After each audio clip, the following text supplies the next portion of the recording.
Operation सिंदूर और वो 25 minute जब भारतीय सेना के पराक्रम ने 9 टेरर जो हेडक्वार्टर्स पाकिस्तान और पाक ऑक्युपाइड कश्मीर में स्थित थे उनको धूल में मिला दिया है और एक कभी ना भूलने वाला आघात पाकिस्तान को दिया है।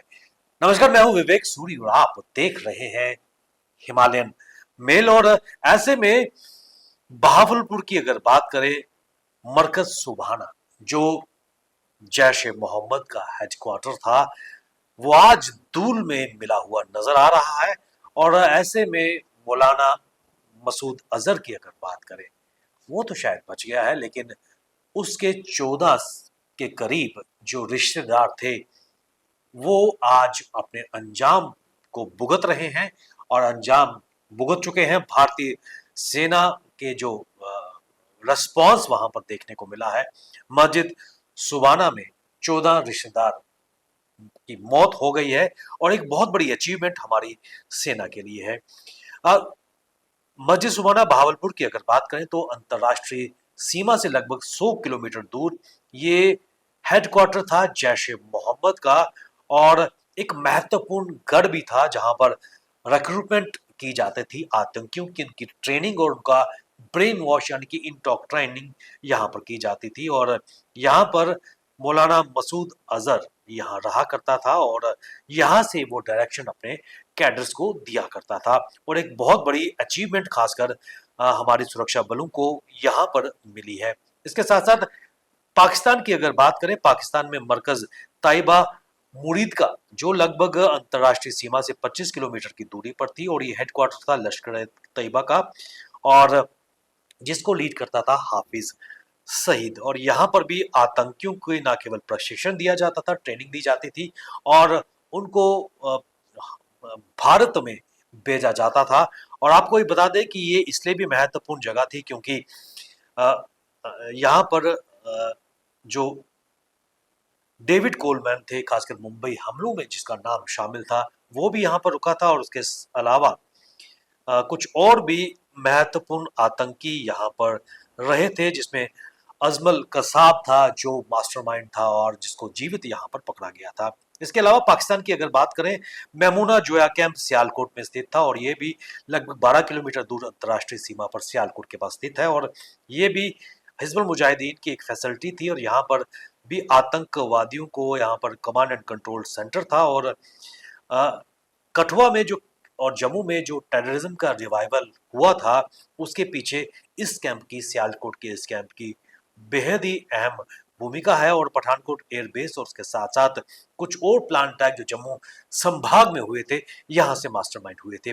सर्जिकल कैंप सियालकोट के पास से लगभग 6 किलोमीटर दूर है अंतर्राष्ट्रीय सीमा पर सांबा कठुआ बॉर्डर की अगर बात करें। और यहाँ पर भी जो 4 जवान भारतीय सेना के थे जो मारे गए थे मार्च 2025 में, और इन्हीं कैंप से उनको लॉन्च किया गया था।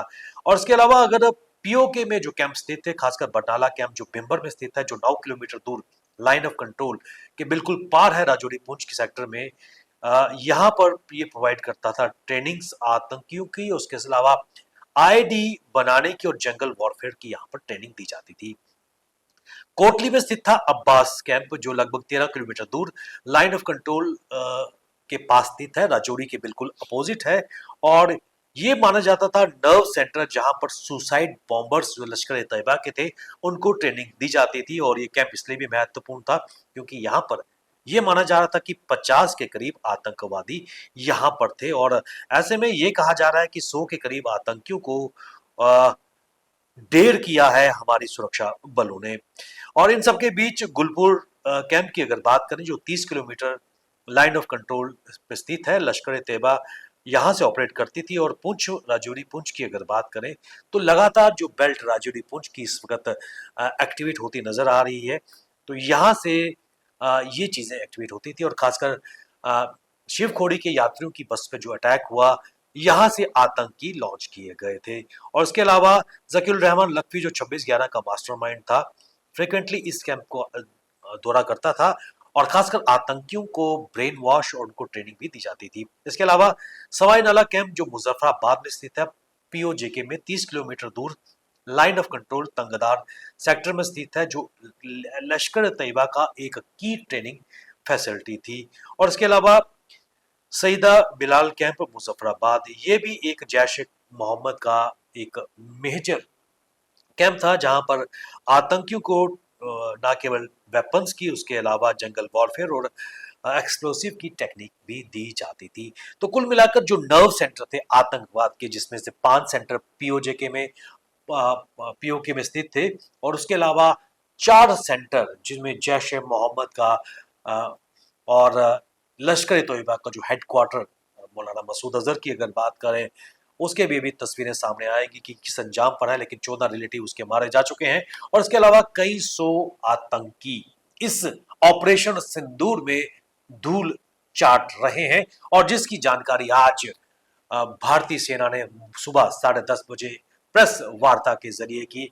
और सबसे महत्वपूर्ण चीज, 2 भारतीय वीर नारियों जो अधिकारी भी हैं, उन्होंने इस ऑपरेशन सिंदूर के डिफरेंट पैरामीटर्स को पूरी तरह एक्सप्लेन किया, और खासकर नारी शक्ति और सिंदूर की कीमत का जो नाम ऑपरेशन सिंदूर इसका दिया गया है, उसकी जानकारी दी है।